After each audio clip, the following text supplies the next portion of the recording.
아기 예수님이 탄생하신 성탄절입니다. 오늘 굉장히 추운 날씨인데요. 참 오랜만에 오신 분들도 계시고 이렇게 함께 예배드리기 오신 우리 성도님들, 또 온라인으로 예배드린 성도님들 주님의 이름으로 환영하고 또 축복합니다. 예수님께서 태어나실 때 수많은 천군 천사가 이렇게 찬양을 했습니다. 누가복음 2장 13절과 14절입니다.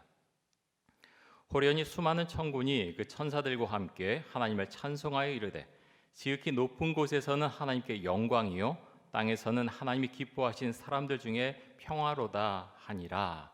자, 우리가 익히 잘 알고 있는 말씀이죠. 이 본문 가운데서 저는 세 가지 단어를 우리가 오늘 이 성탄절 예배 때 기억할 수 있기를 원하는데요. 첫 번째는 찬송이라고 하는 단어고요, 두 번째는 영광이라는 단어고, 세 번째는 평화라고 하는 단어입니다. 여러분, 예수님께서 태어나신 오늘 우리는 무엇을 해야 할까요? 첫 번째는 찬양대 이렇게 찬양한 것처럼, 또 우리가 함께 찬양한 것처럼 하나님을 찬양하는 것, 그것이 있어야 되겠고요. 두 번째는 하나님께 영광을 올려드려야 합니다. 또 세 번째는 가정과 교회와 또 세상의 평화를 위해서 우리가 기도해야 하겠죠. 여러분, 오늘 이 시간에, 이 예배 시간에 이런 은혜가, 찬양과 영광과 그리고 평화가 임하는 그런 은혜가 있기를 간절히 원하고 또 축복합니다.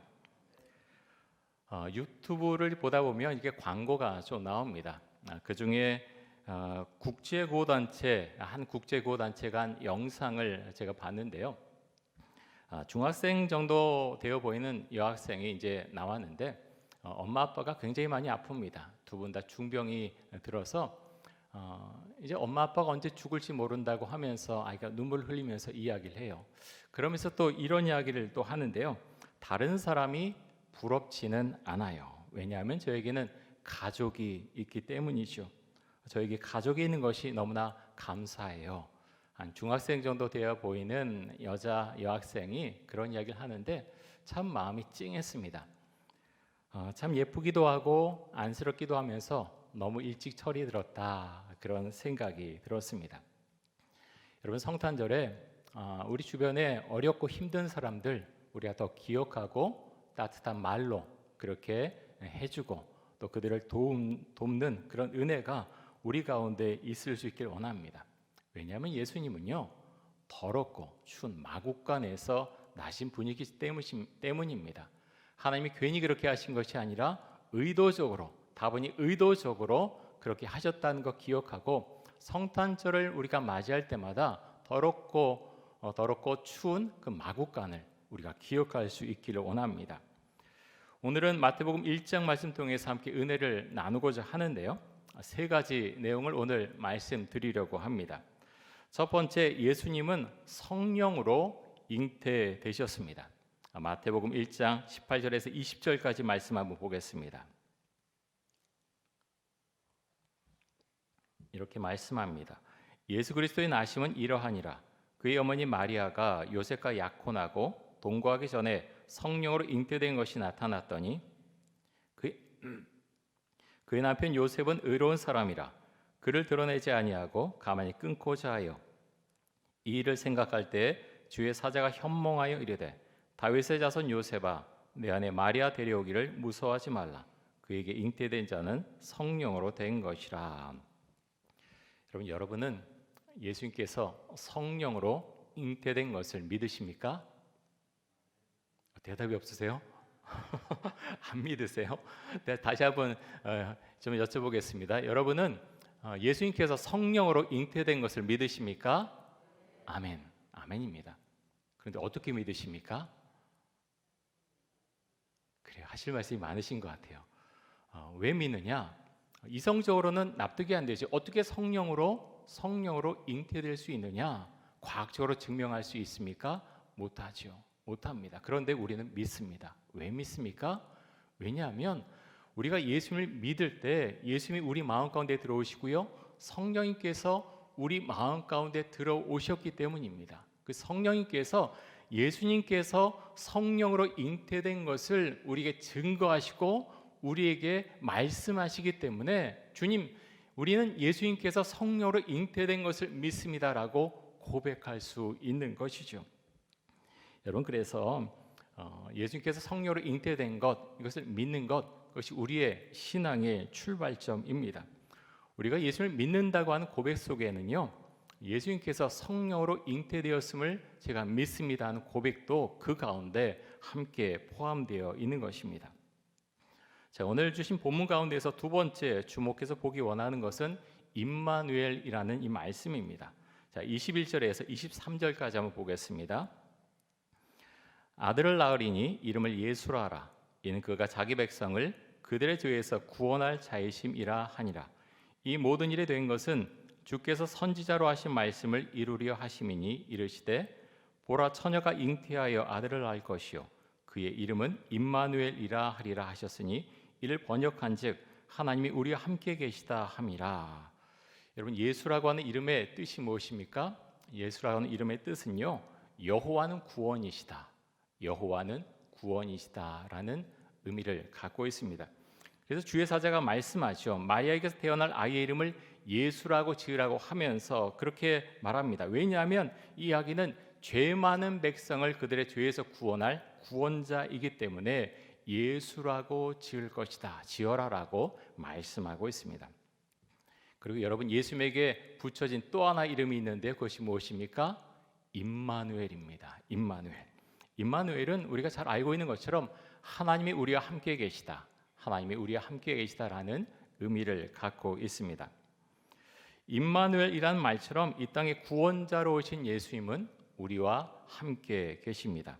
요한계시록 3장 20절 한번 보겠습니다. 우리 이 말씀 같이 한번 읽습니다. 볼지어다 내가 문 밖에 서서 두드리노니 누구든지 내 음성을 듣고 문을 열면 내가 그에게로 들어가 그와 더불어 먹고 그는 나와 더불어 먹으리라. 예수님께서 우리의 문 밖에 서서 우리의 마음의 문을 두드린다 말씀하십니다. 마음의 문을 열면 예수님을 받아들이는 것이고요, 닫으면 받아들이지 못하는 것이죠. 예수님을 믿는다는 것, 그것은 예수님을 우리의 마음속에 받아들이고 그 예수님과 함께 이 세상을 살아가는 것을 말합니다. 우리가 세상 살아가면서 수없이 낭망하고 좌절합니다. 그렇지요. 세상 살아가는 것이 쉽지 않습니다. 그럴 때 우리는 무엇을 생각합니까? 내 안에 들어오신 예수님, 내 안에 계신 성령님, 그분을 생각하면서 기도하고 그분과 함께 모든 것을 이겨나갑니다. 그것이 우리의 특권이죠. 예수를 믿는 사람은요, 혼자 그렇게 이겨내려고 아둥바둥하지 않습니다. 우리는 누구를 의지합니까? 예수님을 의지합니다. 성령님을 의지합니다. 여러분, 그 의미를 아십니까? 연약해서, 우린 물론 연약해서 그렇지만 정말 세상 사람들보다 더 나약해서 그런 것이 결코 아닙니다. 예수님을 의지한다고 하는 것, 성령님을 의지한다고 하는 것, 그 의미를 우리는 알기 때문에 우리가 어려울 때 주 앞에 엎드려서 주님 나를 도와주십시오라고 우리는 그렇게 기도하면서 주께 매달리는 것이죠. 여러분, 오늘 성탄절인데요, 예수님께서 춥고 냄새나는 마국간에 있는 말구유에 누워 계셨습니다. 12월의 베들레헴은요, 생각보다 춥습니다. 성경을 읽으면 날씨가 어떤지 잘 알 수가 없지요. 제가 그곳에 예루살렘에 살았기 때문에 베들레헴에 많이 가봤습니다. 성탄절에도 가봤는데요, 생각보다 춥습니다. 예루살렘이나 베들레헴이나 해발 한 800m 정도에 위치합니다. 아주 추울 때는 영상 1도 정도까지 내려가는데요, 그런데 높은 곳에 있기 때문에 바람이 강하게 불 때가 굉장히 많습니다. 바람이 강하면 어떤가요? 체감 온도가 훨씬 춥겠지요. 그래서 추위를 느끼는 때가 굉장히 많습니다. 임신한 마리아, 더 추위를 느꼈을 것입니다. 여관집 주인이 내준 마국간, 따뜻했을까요? 굉장히 추웠을 것입니다. 그 가운데서 예수님께서 태어나셨고 하나님의 아들인 예수님께서 말구유에 누워 계셨습니다. 이것은 우리에게 많은 것을 시사해 줍니다. 왜 하나님의 아들이 하필 부잣집에서 어떤 왕족으로 태어나지 않고 그렇게 베들레헴에 오셔서 그렇게 추운 날, 그렇게 마곡간에서 나시고 말구유에, 냄새나는 이 말의 먹이통인 말구유에 누워 계셨을까? 왜 그러셨을까요? 하나님께서는 가장 낮은 자의 모습으로 그의 아들을 우리에게 보내주신 것입니다. 그래서 여러분 우리가 성탄절을 맞이할 때마다 예수님의 말구유를 꼭 기억해야 되겠습니다. 이번에 우리 교회에서 우리 부활절과 성탄절에 매번 그러는데 사랑의 선물 박스 30박스를 23일에 우리 통장님들 세 분이 오셔서 좀 도와드려야 될 분들 가정에 전달을 했습니다. 여러분 선물은 아주 값비싼 것이 사실은 그렇지는 않습니다. 하지만 그렇게 전해드리면서 예수님의 따뜻한 마음도 그렇게 성도들의 따뜻한 마음도 함께 전달되길 원하고요. 더 기도하기는 그 가정들이 구원받는 가정들이 될 수 있기를 간절히 원하고 또 소망합니다. 그래서 여러분 우리의 믿음은요 나누는 믿음이고 또 함께하는 믿음입니다. 라이너 마리아 릴케가 지은 젊은 시인에게 보내는 편지라고 하는 책이 있는데요. 그 책 가운데 이런 내용이 있습니다. 당신을 위로하는 사람이라고 해서 그 위로하는 좋은 말들처럼 평탄한 인생을 살고 있다고 생각하지 마라. 그의 인생 역시 어려움과 슬픔으로 가득 차 있을 것이다. 당신의 인생보다 훨씬 더 뒤처져 있을 것이다. 그렇지 않다면 그 좋은 말들을 찾아낼 수조차 없을 것이다. 여러분 우리는 다른 사람들을 위로하면서 살죠. 근데 어떤 분에겐 더 따뜻하고 더 마음 깊은 그런 말을 들을 때가 있습니다. 어떻게 그럴 수 있을까요? 그분 또한 어렵고 힘든 시간을 이겨내었기 때문에 그의 마음 가운데 다른 사람을 위로하는 그 말, 따뜻한 말을 그렇게 할 수 있는 것이죠. 여러분 왜 우리가 하나님의 아들인 예수님을 그토록 사랑한다고 말합니까? 왜냐하면 예수님께서 더럽고 추운 마국간에서 태어나셔서 말구유에 누워 계셨기 때문입니다. 또 예수님께서 죄 많은 우리를 위해서 십자가에서 달려 죽으셨기 때문입니다. 그래서 우리는 예수님을 사랑합니다. 예수님은 가난이 무엇인지 고통과 아픔이 무엇인지 직접 체휼하신 분이십니다. 그래서 우리는 하나님의 아들인 예수님을 멀찍이서 바라보는 것이 아니라 주님 내 안에 들어오시옵소서, 주께서 우리의 마음을 두드릴 때 주님 들어오시옵소서라고 고백하는 것이고 그 내 안에 들어오신 예수님과 함께 성령님과 함께 이 세상을 살아가는 것입니다. 오늘 주신 본문 가운데에서 세 번째로 주목해서 보기 원하는 것은 요셉의 순종입니다. 요셉은 마리아가 잉태한 것을 알고 마리아와의 정혼 관계를 끊으려고 했습니다. 하지만 주의 사자가 꿈에 나타나서 내 안에 마리아 데려오기를 무서워하지 말라라는 이 말씀을 듣고 요셉은 이 말씀에 순종을 하죠. 자, 1장 24절과 25절 말씀 보겠습니다. 요셉이 잠에서 깨어 일어나 주의 사자의 분부대로 행하여 그의 아내를 데려왔으나 아들을 낳기까지 동침하지 아니하더니 나음의 이름을 예수라 하니라. 여러분 만약에 요셉이 하나님을 믿는 사람이 아니었다면 아마 이렇게 말했을지도 모릅니다. 밤에 꿈자리가 정말 뒤숭숭해서 참 이상해 그러면서 정말 주의 사자가 명령하신 것 그것을 다 잊어버리고 무시하고 살아갈 수도 있었겠죠. 하지만 요셉은 그런 사람이 아니었습니다. 정말 하나님을 신실하게 믿는 사람이었고 그래서 주의 사자가 분부한 것을 그대로 따릅니다. 마리아를 데려왔고요. 또 아들을 낳기까지 마리아 동침하지 않았고 마리아가 아기를 낳으니 그 이름을 예수라고 지었습니다. 사랑하는 성도 여러분, 우리는 얼마나 주님의 말씀에 순종하면서 살고 있습니까? 우리에게 중요한 것은 요셉처럼 결단하고 그 말씀을 따라갈 수 있느냐? 우리에게는 그것이 가장 중요할 것입니다. 마리아와 요셉은 하나님의 말씀에 순종했습니다. 사람들이 자신들을 오해할 수도 있었고 심지어 마리아는 율법을 어겼다는 그 죄명으로 인해서 돌에 맞아 죽을 수도 있었지만 마리아는 하나님의 말씀에 순종합니다. 어떻게 그렇게 할 수 있었습니까?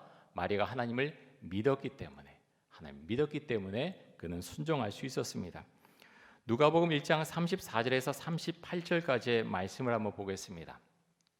마리아가 천사에게 말하되 나는 남자를 알지 못하니 어찌 일이 있으리이까? 천사가 대답하여 이르되 성령이 내게 임하시고 지극히 높으신 이의 능력이 너를 덮으시리니 이러므로 나실 바 거룩한 이는 하나님의 아들이라 일컬어지리라. 보라 내 친족 엘리사벳도 늙어서 아들을 배었느니라. 본래 임신하지 못한다고 알려진 이가 이미 6달이 되었나니 대저 하나님의 모든 말씀은 능하지 못하심이 없느니라. 마리아가 이르되 주의 여종이오니 말씀대로 내게 이루어지다음에 천사가 떠나가니라. 자, 천사가 마리아에게 이렇게 말하죠. 성령이 내게 임하시고 지극히 높으신 이의 능력이 너를 덮으시리니 이러므로 나실 바 거룩하니는 하나님의 아들이라 일컬어지리라. 여러분, 이런 은혜가 우리에게도 임하길 원합니다. 성령이 임하고 거룩하신 그 능력이 우리를 덮을 때 우리는요, 그 은혜 가운데서 다시 일어서고 그 은혜 가운데서 세상을 살아갈 수 있습니다. 마리아가 이에 대해서 어떻게 대답합니까? 마리아는 그렇게 말하죠. 주의 여종이오니 말씀대로 내게 이루어지이다. 사랑하는 성도 여러분, 하나님께서 여러분에게 말씀하신 것이 있습니까? 그 말씀에 대해서 여러분은 어떻게 반응해 오셨습니까? 주께서 말씀하시면 주님 그 말씀 받겠습니다. 따르겠습니다. 순종하겠습니다. 우리가 그렇게 대답하고 또 순종할 수 있기를 원합니다. 사랑하는 성도 여러분, 성령께서 임재하신다는 것은요, 세상 사람들은 알지 못하는 그런 세계입니다. 오늘 성탄절인데 정말 기쁨을 우리가 함께 나누기 원하고요. 오늘 말씀 가운데 본 것처럼 주님께서 내 마음문을 두드리실 때 주님 제 마음을 활짝 열어놓습니다. 그렇게 대답할 수 있기를 원하고요. 여러분 중에 예수님을 아직 만나지 못한 분이 계십니까? 그렇다면 정말 예수님을 만나는 은혜가 이 성탄절에 이루어질 수 있기를 간절히 원하고 또 축복합니다. 어떻게 받아들입니까? 예수님께서 말씀하실 때요, 마음을 여는 것입니다.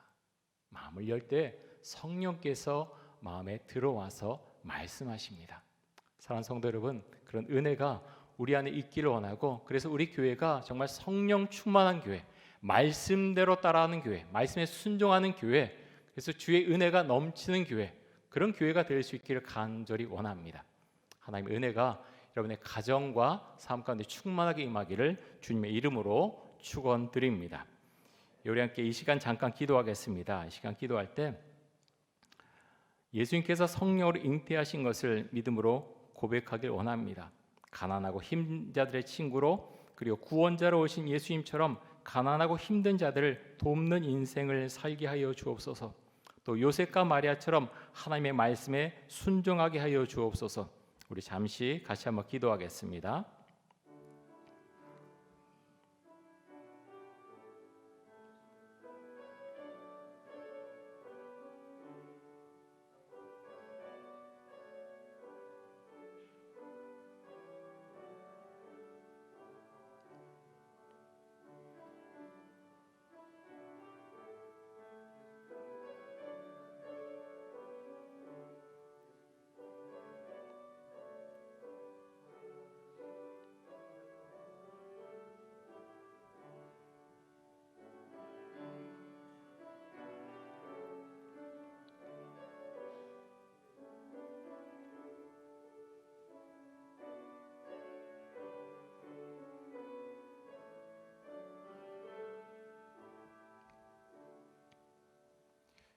하나님의 아들 예수님께서 춥고 더러운 마구간에서 나시고 또 말구유에 누워 계셨습니다.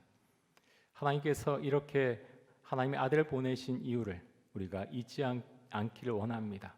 가난하고 어렵고 힘든 사람들과 함께 하셨던 그 예수님의 모습처럼 우리가 다른 사람들을 존중하고 또 특별히 가난하고 외롭고 어려운 사람들을 우리가 볼 때 그냥 우리가 고개를 돌리는 것이 아니라 그들을 돕고 또 사랑의 마음을 품고 그들을 도울 수 있기를 간절히 원합니다. 이 성탄절에 우리에게 따뜻한 마음을 주시고 주의 은혜를 노래하며 주를 찬양하며 주 앞에 영광을 올려드리는 귀하고 복된 날이 될 수 있도록 하여 주옵소서. 예수 그리스도의 이름으로 기도드립니다. 아멘.